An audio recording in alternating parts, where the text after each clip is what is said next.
I'm Karina. And I'm Jamie. Welcome to As Told by ADHD. This podcast is a brainchild of two best friends with ADHD who share a passion for learning and a knack for finding the most fascinating tidbits of knowledge. Each week, we embark on a wild and hilarious journey of discovery as we dive headfirst into topics that pique our curiosities, from dark folklore to bizarre statistics, cultural ceremonies, and famous dead people. We are here to educate, entertain, and tickle your funny bone. This week on As Told by ADHD, Old Wives' Tales. Old Wives' Tales. This is our Halloween episode. This week it's going to be Halloween.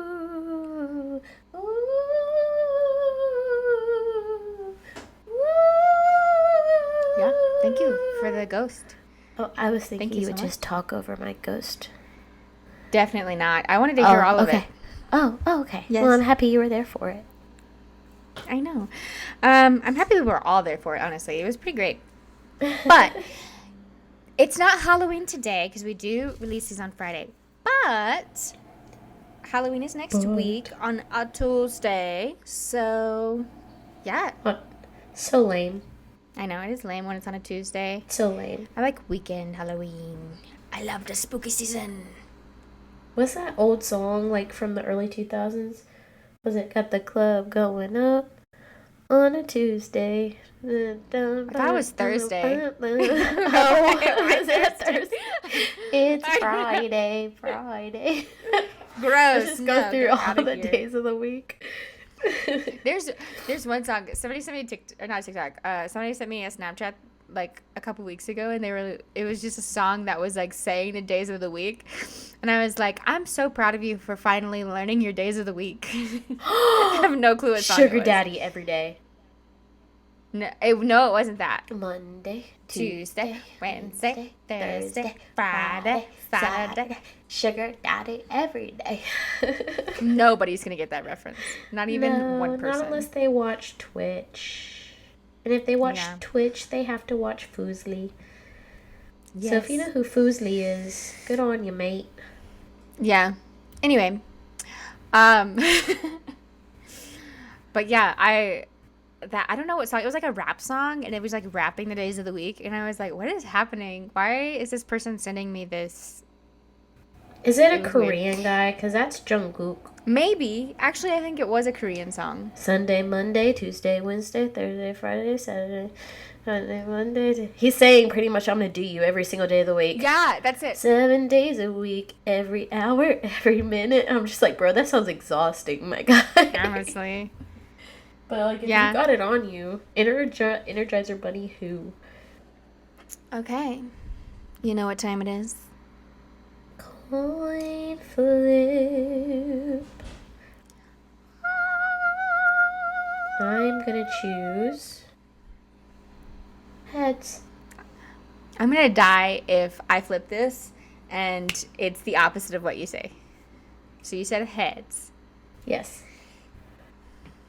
Is it tails? Whoa. Why? Why is it always like that? Okay. No. I okay. really don't know. Do you want me to go I guess first? I go will. first again. No. You've never gone first in the history of this podcast. I know. But we have to stick to what we said. We have to do coin flip. the coin flip. And Yes. maybe we just need to get a different coin. You know what? I'm going to go on a trip and I'm going to get a different souvenir coin, and we're going to see if that happens the same way. I mean, So. yeah. I don't know, because we've literally tested this theory, so I know. It's crazy, don't dude. know what to do about it. Anyway, so. Also, so sorry. Disclaimer, No, go ahead. if I sound completely congested, it's because I am. So, That's true. It is in that season it is. when the weather's like just changing. Well, like obviously, like this is gonna come out when the weather's already changed, but we're recording It's this changing a couple weeks super in hot. advance. Job. Yeah, I'm a little congested too, but I'm not horribly congested. Yeah. Not to where your voice is like trying to leave. True. because you just have so much mucus. I've been trying so hard to stay healthy. Not gonna lie. I mean, I got a child. It's so hard.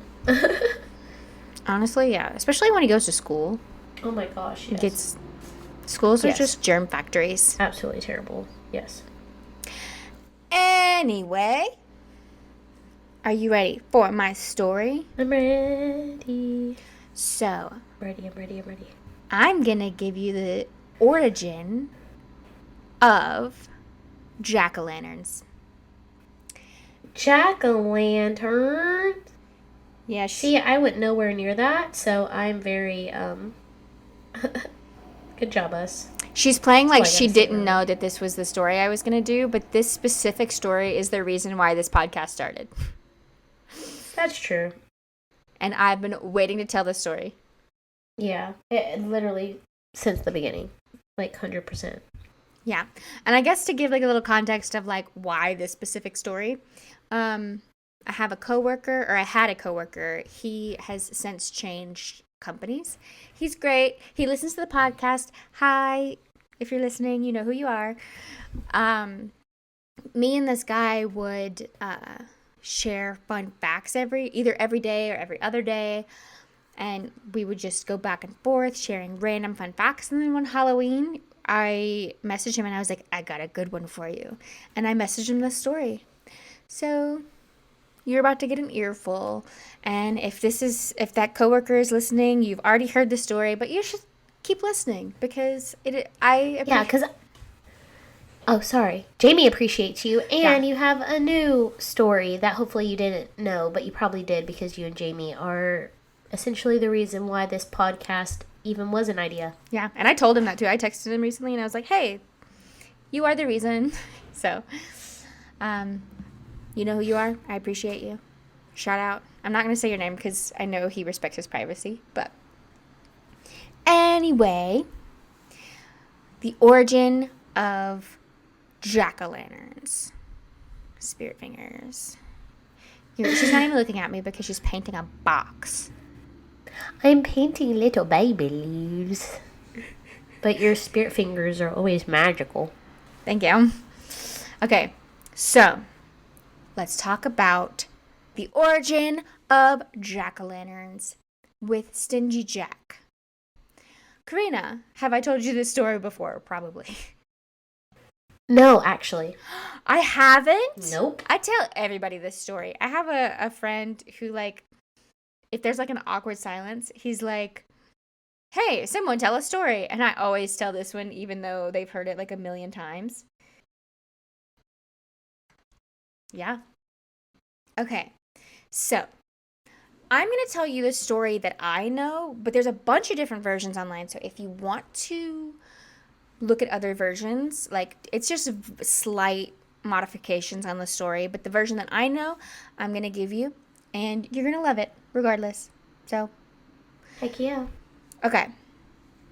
Once upon a time, there was a man named Stingy Jack. Now, Stingy Jack was very stingy. He was a drunkard. This is in Ireland, by the way. So, we're in the good old land of Ireland. Yeah, so Stingy Jack, he was just not a good guy, right? He's a drunk. And the devil decided to go collect on some debts with Stingy Jack. He was going to take Stingy Jack's soul to hell because that is what the devil does, I guess. I don't know. And so he goes to find him, and he finds Stingy Jack at a bar, right? He's drinking like he usually does. And the devil sits down and is like, hey, I know you. And he's like, hey. And he starts charming the devil, and he's like, hey, have a drink with me. It's going to be fun. So they start drinking together. Devil's fully intending on taking him to hell with him after this drink. And the devil is like, okay, let's go. It's time to go. And Stingy Jack is like, listen, I forgot my money, and I can't not pay these beautiful people who give me my alcohol. Can you please just, like, help me out? And the devil's like, haha, no, I'm not giving you any money. And he's like, listen, what if you turn into a coin that I can use to pay for my drinks? And then when they're not looking, just you turn back and it's like I paid, but I really didn't. And the devil's like, that's actually a really good idea because I love mischief and I love evilness. And, Oh my God. and so he's like, so the devil turns into a coin, but instead of paying for his drinks, he takes the coin and puts it in his pocket. In his pocket, there was a crucifix. So the devil could not turn back into the devil. Right? And he just leaves without paying. So he didn't even pay. He just made a big fuss about it to trick the devil. Right? And so... Wow. Right? Crazy. Tricking the devil and stuff. Anyway. So... But he walks out and the devil's like, yo, what are you doing? Take me out of here. I want to change back. And he's like, haha, I'm not doing that unless you agree that you're not going to take me to hell. You're not going to take me to hell and you're going to leave me alone for at least 3 years and then we can reconvene in 3 years. Right? Uh-huh. And the devil's like, fine, just let me out of this pocket so I could change back. So he takes him out, and because they made a verbal deal, the devil's like, whatever, and then leaves. 3 years rolls around, and the devil goes looking for Stingy Jack again, right? Uh-huh. And he finds Stingy Jack attempting to climb a tree, right? And he's like, Stingy Jack, what are you doing? And he's like, listen, devil, oh my God, you will never believe this. This tree is the most difficult tree to climb in the world. I don't think anybody can do it. I don't even think you can do it, devil. Like, I know you're all like magical and shit, but like, you can't climb this tree. Nobody can. And the devil's like, haha, I'll show you, because of the hubris on the devil, I guess. And he starts climbing up this tree. And he reaches the tippity top. And he turns around. And guess what Stringy Jack has done? He has carved a cross into the tree so he can't get down. Bro. Second time. And he's like, yo, can you please stop doing this? And he's like, 10 years. You can't touch me for 10 years. And if I die in that time, you can't take me to hell. And he's like, fine, just let me out. So he defaces the cross that he drew into the tree. And, like, this is one of the, like, contradictions in the story or whatever of, like, some people say that he turned around and there was just a bunch of crosses around the base of the tree. Some people say it was carved in the tree. Some people say it wasn't, like, he wasn't, like, trying to climb the tree. He was trying to get an apple. And he's like, I'm so hungry, devil. Give me an apple for me, please. But... From what I, like, the one that makes the most sense to me, especially if it's a devil, that story of, like, you can't do this. Like, I feel like the devil would be like, haha, watch. Right. So, that's the story that I like to go with. Right. So, 10 years, Stingy Jack is like, I'm starting to die because he's old and he's been a drunk his whole life. And then one day... Stingy Jack kicks the bucket. And it is within the time frame of the devil making that deal with him. So he can't go to hell. So you know what he does? He waltzes right up to them pearly gates and he's like, yo, God, let me in. And God's like, absolutely not. No, I'm not doing that. You made too many deals with the devil. Also... you decided to go and do all these awful things in your life, and I'm not going to let you in heaven. And so he's like, okay, well, then what do I do? And he's like, I don't know, figure it out. So then he goes back to Earth, and the devil can't take him to hell. So he just wanders around Earth, and then when he gets there, he takes I think it was a radish. Let me double check real quick. No, a turnip. He takes a giant turnip, he carves a face into it, and puts a light in it. And he carries it around as like a light. And this is where the old wives' tale comes in. Well, I mean, that was the whole wives' tale, but this is like how it blends in into like real life. Okay. So, because he would carry this lantern around, it would scare the devil off because he's like, I'm not getting tricked by this guy again. He's already dead. I can't take him to hell. Leave me alone. So it would like ward him off basically. So people started putting, honestly, really any vegetable they could put a light in, they would carve a face into it and put it on their porch to like ward off the devil.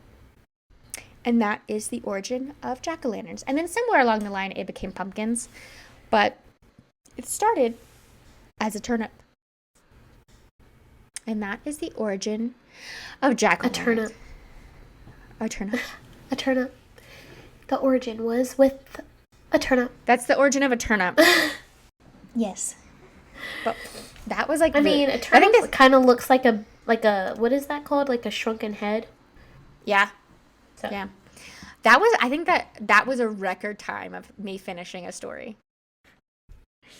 I don't know if you would ever be able to have a story that's shorter than that. Honestly, I just was really excited about it. I love that story. And like, I guess, I don't know. And I love that it's like Irish culture because my heritage is mostly Irish. She's an Irish lass. That was very Scottish. I don't know why I said it like that. Irish. Nope. Irish. Welcome to Ireland. So that means it's my turn. Should we talk about jack-o'-lanterns and like before, since we have like so much time?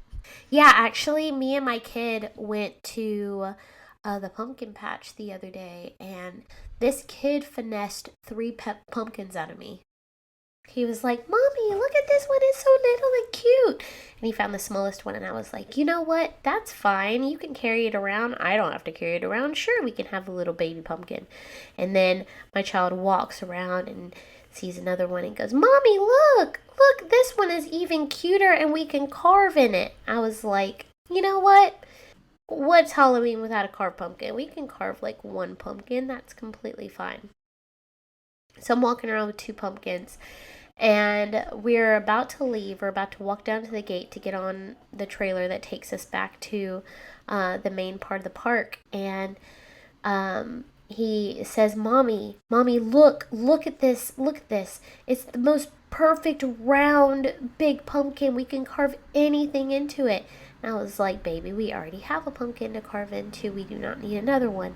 And he says, Mommy, I want to do something with you so you can carve the big one and I can carve the middle one, and then we can have the baby one to paint on. We can paint a little face and I'll call it Baby Pumpkin Pie. So, listen, I love that kid so much. He finessed. He pulled on those heartstrings so hard, and I was just like, you want to do an activity with Mommy? Yes. So I love that. My butt was holding around a lot of pumpkins. I was like, we have got to stop at my car because I am not walking around this whole park with 3 pumpkins. And we did. We carved them together. He painted a pumpkin, and then he decided he wanted to paint the other one today and not carve it. So that's why I'm painting on a box, because I was wanting something to do while he was painting his pumpkin so that we could sit together. That's really cute. Good job. Yeah. Okay. It's my turn. It's Karina's turn. We're gonna talk about some stuff, and we're gonna do some... Ow. We're gonna do some things. I just hit my hand on the mic, so that's the sound that you just heard. That just went... No. What was that? I'm sorry. One more time.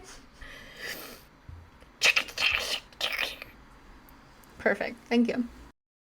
You're welcome. Okay, old wives' tale for me.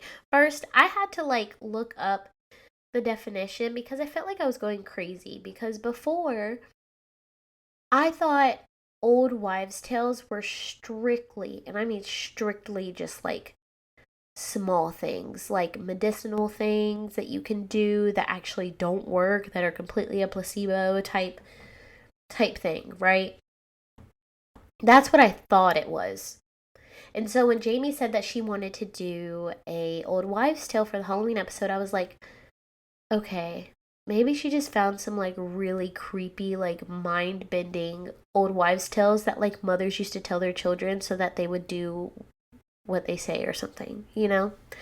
But come to find out, it's very similar to urban legends. It is similar. Like it can be those things. It can definitely be those things, like those little tales that you were told. There are some old wives' tales, quote unquote, that are kind of true, but most of it is just made up stuff. So that's why it kind of can fall under the category of urban legend. But I have the definition. I do too. Oh, nice. Let's see if our definitions match. It says an old wives' tale is a colloquial expression referring to spurious or superstitious claims. They can be said sometimes to be a type of urban legend, and also said to be passed down by older women to the younger generation. They're considered superstition, folklore, or just in general unverified claims, or exaggerated or inaccurate details. So it's just pretty much just little stories, little white lies, and sometimes really big stories. The definition that I have is that it's often a traditional belief that is not based on fact. So, like, if you think about the story that I just told, it's like very clearly not true that the devil showed up to take a soul away and then got tricked 2 times. Right. So. Yeah, and I like your definition because it was like short, sweet, to the point, we're there. But when I was trying to look for like a spooky old wives' tale, that's where the challenge was, because I wanted it to be Halloween themed. I wanted it to be a little bit weird. And what's weirder than dead people? Zombies. They're dead people. No, they're dead people, but they're alive dead people. They are alive dead people. It's pretty weird. It is. So when I was looking, and I feel like you know this, and if you do, that's fine.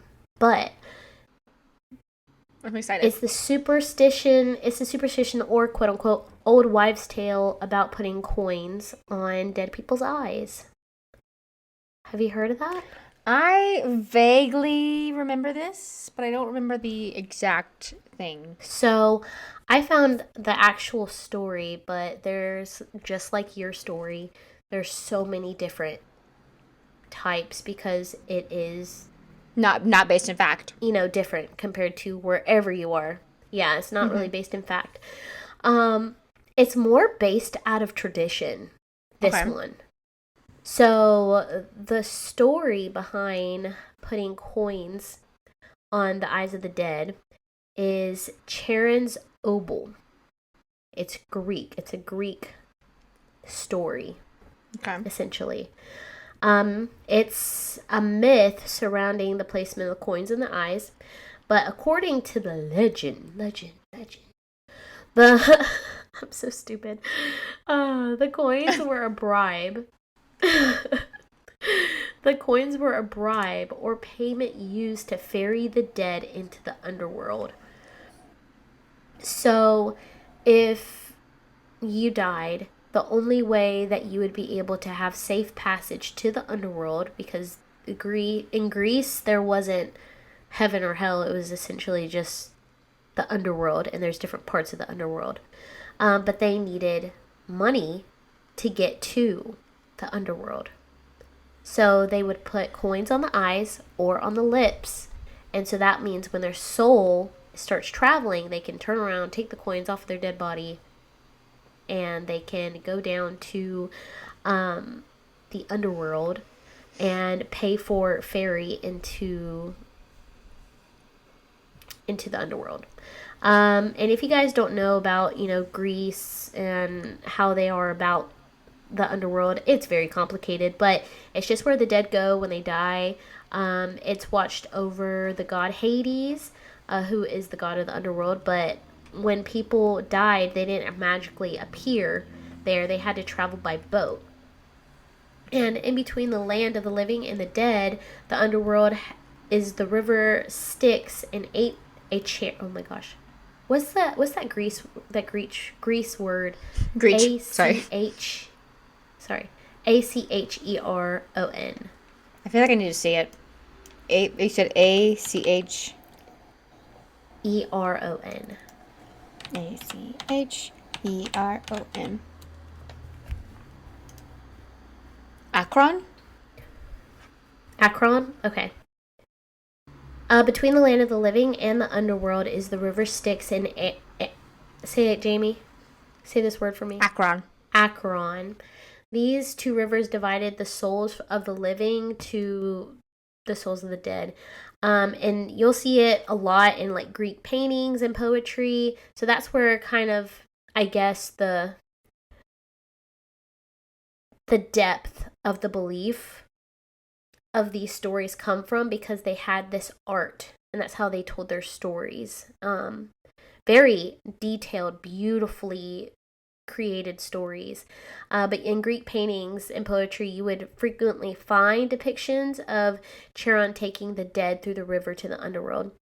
The important thing to know about Charon is that he did not ferry the passengers for free.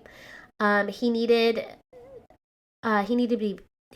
to be paid an abdol for his service. An abdol was a type of coin from ancient Greece, and the only way to make sure he got his payment was to bury the dead with a coin on their eyes, or even in their mouths, not on their mouth, in their mouths.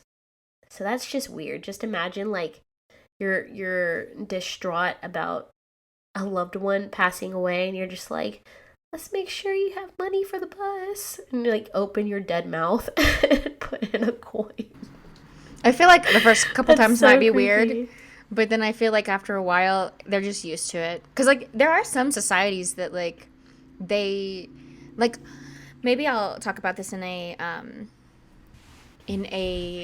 like a different podcast topic or something, but there's this one culture that they literally like celebrate the dead, and it's like a 2-year process where they like have like a week celebration for this dead person that like they just died. They like mummify them, put them in like an open tomb, I think, and then they like a year later parade them across town and then like lay them to rest for their final resting place.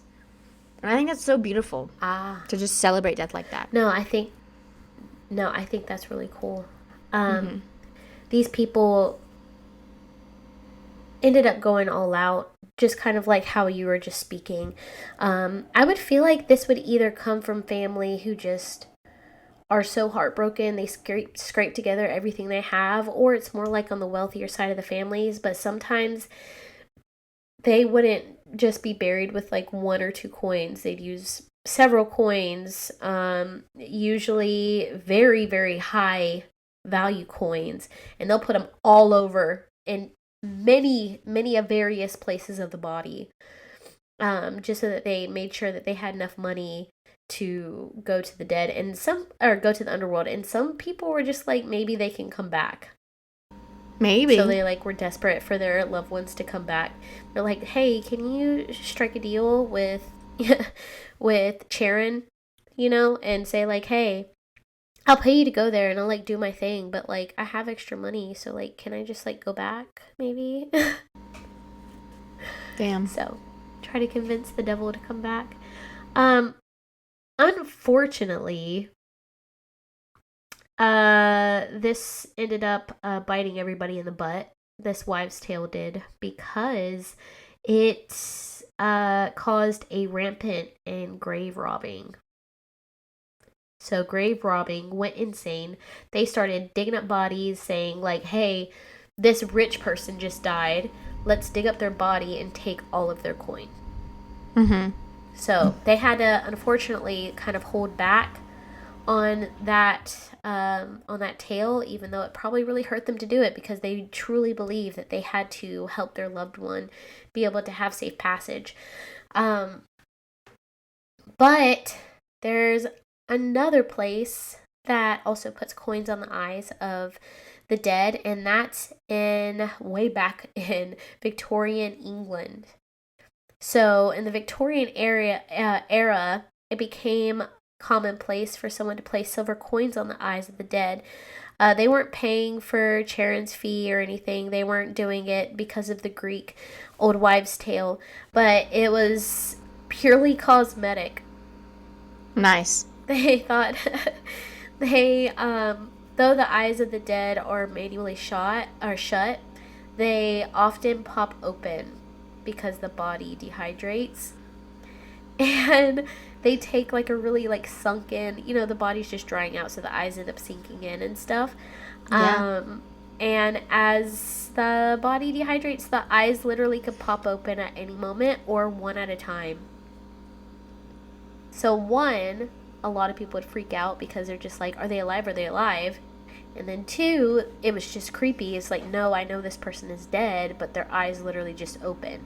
So they would also think that their loved one was possibly possessed at first. Disgusting. Or their life was so unfulfilling that they're trying to come back. I don't like the idea of the image that you just gave me. I'm so sorry, but it's spooky season. So. It is, in fact, spooky season. But they were just like, ew, this is ugly. Oh, I'm sorry, actually. Oh, my word. What is this? Can we do something about that? The eyes just popped open. Can we do something about that? So, they got a coin, something that's heavy enough to hold that eyelid shut. And they slapped it on there and just like, you know what? At least you look better. Not great, but better. I just don't know. Gross. But I know that is pretty gross. But essentially, they like to either believe that they're helping the spirit, or they're helping the spirit not be embarrassed, or just don't like the way that bodies look with their eyelids sinking in and all gross and stuff. But in America, it's usually found in military practice, and it's not, they don't put coins on the bodies. They usually put coins on the graves, and it's not really for like the spirits. It's for them, like, quote unquote paying their respects. So like a family will go there and visit their family member, and they'll see coins on their grave site, and that helped them know that people that loved or cared for this person, usually in the military, came to visit them. So it let them know that like they're being seen and somebody's paying their respects to that soul. So that was my old wives' tale. That's crazy. Yeah, I didn't know the extent of that. I feel like I knew the Grecian version of that, but I didn't know the British version, and I also didn't know that eyes can pop open once they start to dehydrate. Yeah, they can. They can. And you want to know what they do to eyelids now, and like to now keep their eyes shut? They put like a plastic or silicone piece underneath the eyelid to hold the eyes shut with super glue, so the eyes still look full and beautiful. I don't like it. It makes them look like they're quote unquote sleeping. It makes my eyes hurt to think about. Yeah. Ew. Why do you know that? Why do you know that? An ex-boyfriend of mine, his mama was a mortician. That's where I saw my first dead body that wasn't a relative, just laying on a table. It was probably very disrespectful to that family member, and I have no idea who the person was, but I just opened the door and they just let me wander around. I opened up a door and there was, boom, dead body on a table in the morgue. Fair. If you're gonna find a dead body, that's probably where you're gonna do it. So. Yeah. It was very gross. I like almost passed out. Sorry, I don't want to say gross because it was like someone's loved one, but looking at it, it was not pleasant for the eyes. It really wasn't. But there were some like little stories that I found well, there was one more. There was a small village in northeast Namibia. A corpse halted his own funeral because he refused to keep his eyes closed. The man, who was in his 80s, had a long, drawn-out illness before he finally passed away. When his relatives gathered at the morgue to prepare his body for the funeral, they were shocked to see it blinking several times. And after asking for advice from a traditional healer, the family decided to bury the man in a blanket and not a coffin. Just in case. As in, they're like, this man is literally going to come back to life, and he doesn't need to be. Well, you know that's why they have, like, the coffin bells, like, all over England. Like, or not coffin bells, but they're, like, graveyard bells. It's like they had, because they were, like, so terrified of, like, being buried alive or being mistaken as dead. Plagues and stuff. You don't know. Yeah, like, back when plagues were big, right? And then they would, like, pull, like, I don't know if it saved a lot of people or anything. I don't think it did. But, like, occasionally they would, like, imagine being, like, a graveyard worker. And then you're just, like, bebopping around at night, just, like, on patrol. And all of a sudden you hear a bell ringing. You'd be like, ah! I'd be terrified to dig that body up. Yes. But it takes a special kind of somebody. Sorry, go ahead.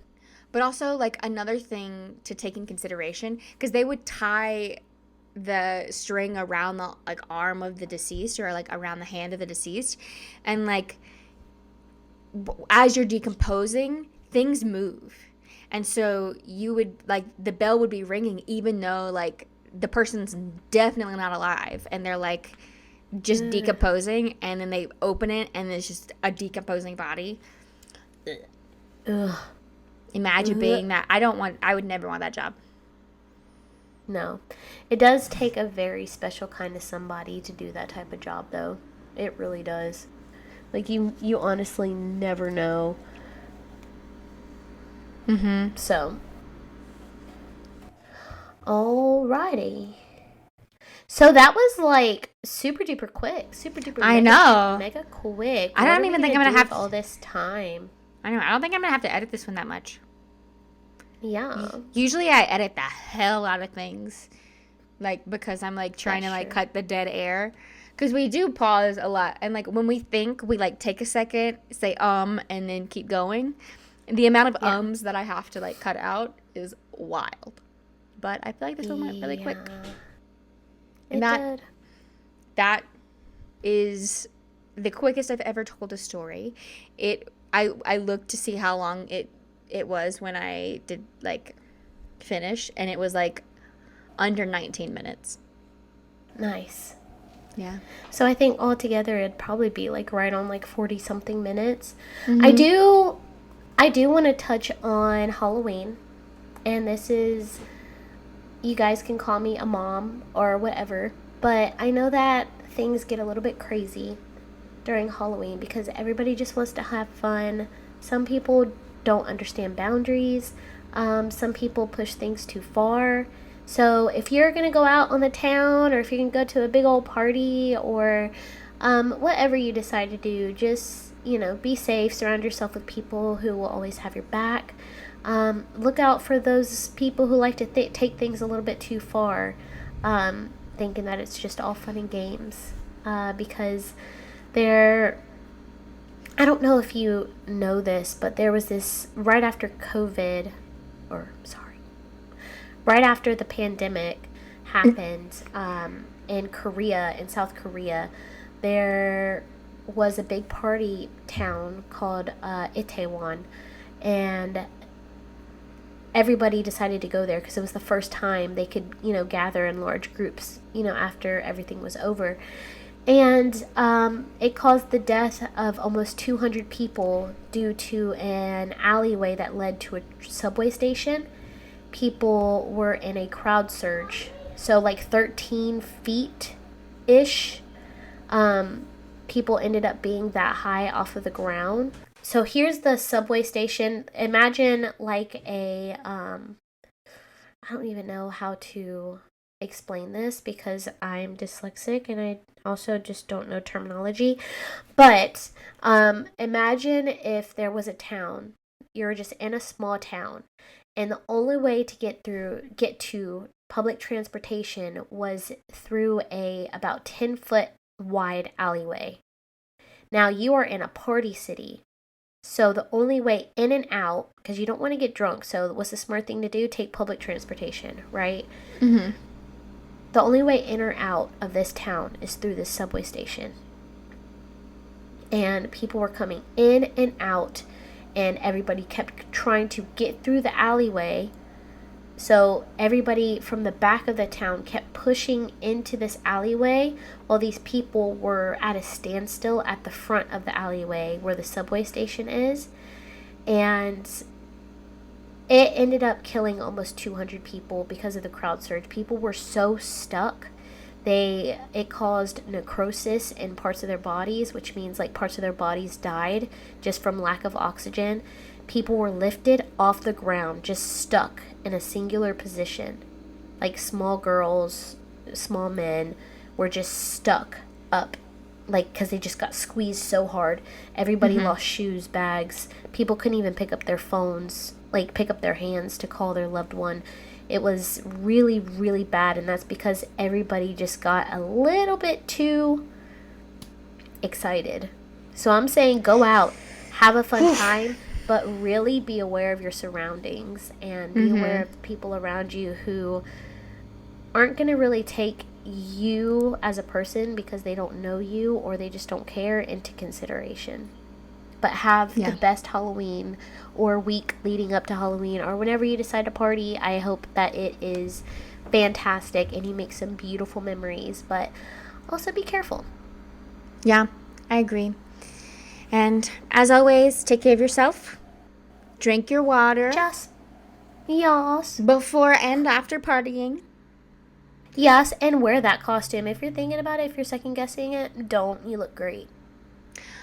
Also, Halloween hack.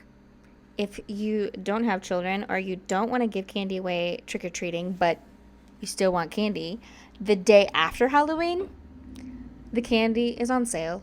But you better go quick because the day CVS, Walgreens, Walmart, everywhere, Target, all over the place. Go, run. Yes, but they've started to figure out that that's what we're doing, so you got to go quick. So like the moment that Halloween is like technically over, you got to go and get your candy because it's gonna be cheaper. I feel that. Yeah. So, but anyways, I'm gonna go take some medicine for my sick booty. yeah. And you guys take care of yourself and don't get sick like me. That's sick my booty. booty is super sick.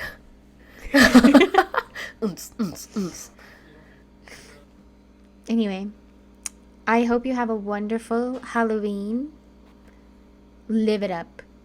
Be the spookiest version of yourself that you want to be. Wear that wig.